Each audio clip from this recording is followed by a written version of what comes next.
नमस्कार दोस्तों, आपने देखना शुरू कर दिया जीएस ज्ञान लोग यूट्यूब चैनल। दरअसल ईरान के सुप्रीम लीडर अली खamenei के मारे जाने के बाद इस्लामिक रिवोल्यूशनरी गार्ड कॉर्प्स जो कि ईरान की सेना है, इन्होंने इजराइल और अमेरिका को बहुत ही बड़ा धमकी दिया है। और धमकी कुछ इस प्रकार से है कि वो इजराइल और अमेरिका के ऊपर और साथ जो भी इसके सहयोगी देश है जहां पर अमेरिका के बेसेस है, चाहे वो यूएई हो, कतर हो, बहरीन हो, सऊदी अरब हो, इसके ऊपर बहुत ही बड़ा और बहुत ही मजबूत तरीके से हमला करेगा। दरअसल देखिए, अली खamenei जो कि अमेरिका और इजराइल के संयुक्त अटैक में मारा जा चुका है, अभी उसके मारे जाने के बाद पूरी तरीके से ईरान की जो सेना है बौखला गई है। नौ अभी सवाल यह आता है, ये जो धमकी दे रहा है ये वास्तविक में कुछ करेगा या फिर धमकी दे के ही रहेगा। आज के इस वीडियो में हम लोग डिटेल से इसी के ऊपर एनालिसिस करने वाले हैं। हम ये भी जानने का कोशिश करेंगे कि ईरान की जो सहयोगी देश है चीन और रूस, क्या वो अ, ईरान का मदद करेंगे या फिर वो लोग इस युद्ध से अपने आप को दूरी बना करके रखेंगे। इस वीडियो में हम लोग इसी के ऊपर डिस्कशन करने वाले हैं। तो चलिए बिना किसी देरी के इस वीडियो को शुरू करते हैं ना। दरअसल किसी भी देश का जब सर्वोच्च लीडर मरता है तो उस देश का की जो सत्ता है वहां पर वैक्यूम क्रिएट होता है ना। इस वैक्यूम के जगह, जैसे कि मैंने आप लोगों को पहले के वीडियो में बताया हुआ है कि राजनीतिक जो है ईरान का वो कुछ अलग है। यहाँ पर प्रधानमंत्री और राष्ट्रपति जैसे पद नहीं होते हैं। यहाँ की जो प्रमुख सत्ता है वो सुप्रीम लीडर के हाथ में रहता है और उस सुप्रीम लीडर को चुनने की जिम्मेदारी वहाँ की जो धार्मिक गुरु होती है, सुप्रीम ये इस्लामिक जो उसका धार्मिक गुरु होता है, वो लोग इसको चुन करके लाते हैं। किसको? सुप्रीम लीडर को ना। अभी जिस तरीके से जब तक ये नहीं चुना जाता है या फिर जब चुना भी जाता है तो क्या वो आईआरजीसी के पसंद का होगा, जो भी ईरान के जो ये इस्लामिक रेवोल्यूशनरी गार्ड है इसके पसंद का होगा, ये भी उस पर डिपेंड करेगा। क्योंकि ये चाहेगा कि आईआरजीसी का पसंद का होना चाहिए ये लीडर, तभी जाकर के ये अच्छे तरीके से सरवाइव कर पाएगा और तभी जाके ये ईरान का सत्ता चल पाएगा, तभी जाके ये इस्लामिक रिवोल्यूशनरी गार्ड कॉर्प्स अपना काम कर पाएगा। दरअसल ये जो आईआरजीसी है ये कोई नॉर्मल सेना नहीं है। दरअसल जब इस्लामिक क्रांति हुआ था तभी जाकर के इस सेना का गठन हुआ था। और ये जो अपना इसको जो अपना लीडर चाहिए वो इसके हिसाब का लीडर चाहिए जो इसकी व्यवस्था को समझता हो। और ये आईआरजीसी है जो ये ईरान की जो सेना है, ये लगभग अमेरिका के लगभग ईरान के अर्थव्यवस्था, राजनीतिक और सैन्य शक्ति पर अपना पूरा का पूरा नियंत्रण रखते हैं। तो मैं इसलिए आपको बोला था कि ये जो चुन करके ये लोग देंगे असेंबली ऑफ एक्सपर्ट, ये जो सुप्रीम लीडर, वो इसके पसंद का नहीं होगा। तो हो सकता है ये आईआरजीसी बैकडोर से ये सत्ता अपने हाथ में लेने का कोशिश करे ना। यहाँ पर देख सकते हैं आप, ये खamenei के निधन के बाद आईआरजीसी हो सकता है सत्ता के केंद्र में अपने आप को रख सकता है, या फिर ये जो है जो अगर ये इसके पसंद का आता है तो वो जिस प्रकार से बोला है वो अटैक करेगा ना।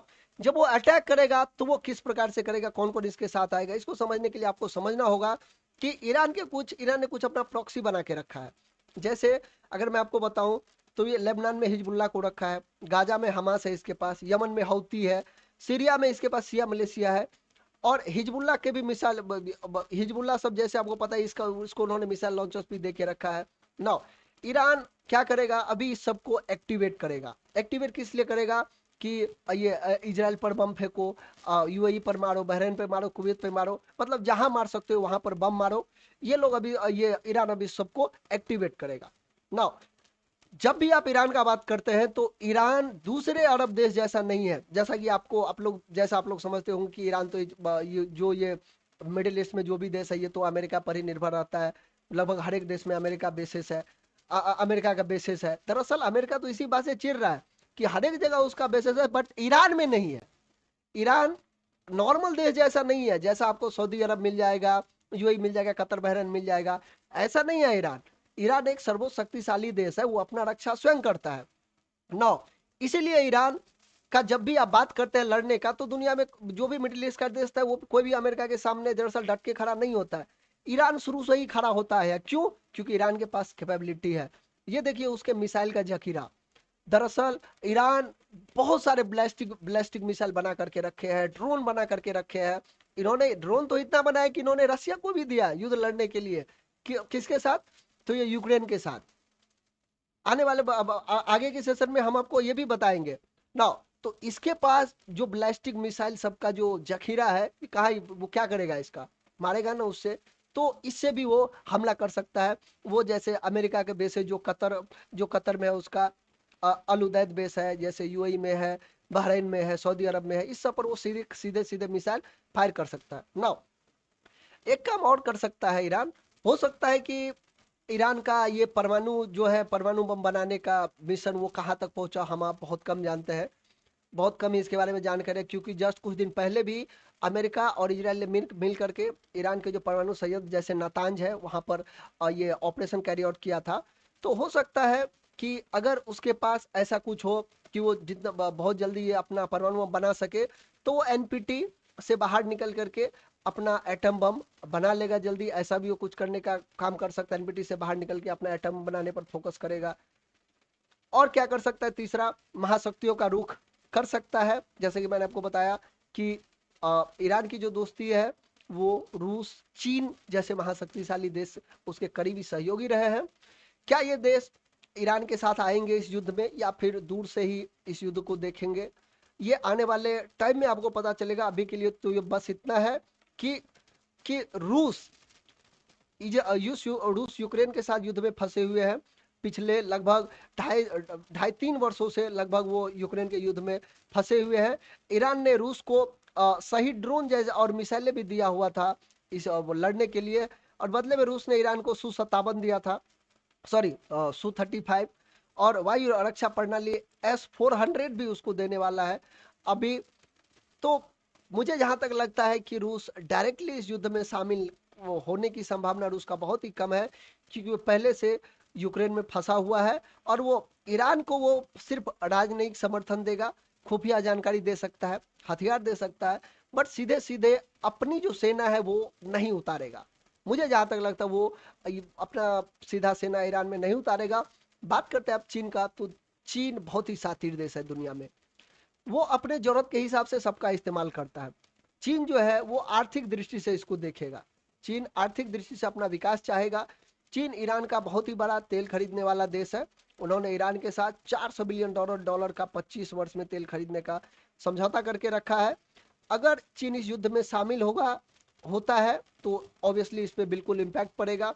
और चीन जैसा हम भारतीय, हम हमारे भारत बहुत सारा तेल खरीदते हैं, वैसे चीन वाले भी तेल खरीदते हैं ना। चीन चाहता है कि ये जो उसका जो इकोनॉमी है वो स्टेबलाइज रहे, कोई भी युद्ध में वो ना फंसे। इसीलिए वो क्या करेगा, वो इस युद्ध में अपनी सेना नहीं भेजेगा, वो इस युद्ध में शामिल नहीं होगा, वो भी सिर्फ राजनीतिक रूप से ही साथ देगा ना। जब आप आगे बढ़ते हैं तो यहां पर देखिए जिस तरीके से ये राजनीतिक चल रहा है, तो यहां पर कोई किसी का नहीं होता। वैश्विक राजनीति में एक ही बात चलता है, पता है आपको, जिसकी लाठी उसकी भैंस। एक छोटा सा देश है नॉर्थ कोरिया, वो जैसे ही परमाणु बम बना लिया, दुनिया का कोई भी देश उसके सामने में आंख उठाने का हिम्मत नहीं करता है। अमेरिका का ही बात करो, उसका भी हिम्मत नहीं है कि कुछ बोले। तो यही बात है, जिसकी लाठी उसके भैंस। अगर आपके पास पावर है तो पूरा दुनिया आपका है, सब आपका सम्मान करेगा। पावर नहीं है तो कुछ भी नहीं, तो आप कुछ भी नहीं कर सकते। दोस्तों, अंतरराष्ट्रीय राजनीतिक एक ऐसा शतरंज होता है ना, जहां पे हर चाल आपको सोच समझ करके चलना होता है। क्या लगता है आपको, खमनई के मारे जाने के बाद ईरान में आंतरिक विद्रोह होगा, या फिर एक नई सुप्रीम लीडर आने के बाद फिर से ईरान स्टेबलाइज हो जाएगा, या फिर इसके जो इस्लामिक रेवोल्यूशनरी गार्ड है वो एक महायुद्ध के तरफ ईरान को ले जाएगा? आप अपने विचार कमेंट के माध्यम से मुझसे साझा कर सकते हैं। अगर ये वीडियो आपको पसंद आया होगा तो आप चैनल को सब्सक्राइब कर लीजिए, साथ ही अपने दोस्तों के साथ शेयर कर दीजिए, ताकि और ही वीडियो आपको ऐसे ही देखने के लिए मिलता रहे। मिलते हैं ऐसे किसी नेक्स्ट वीडियो में। जय हिंद।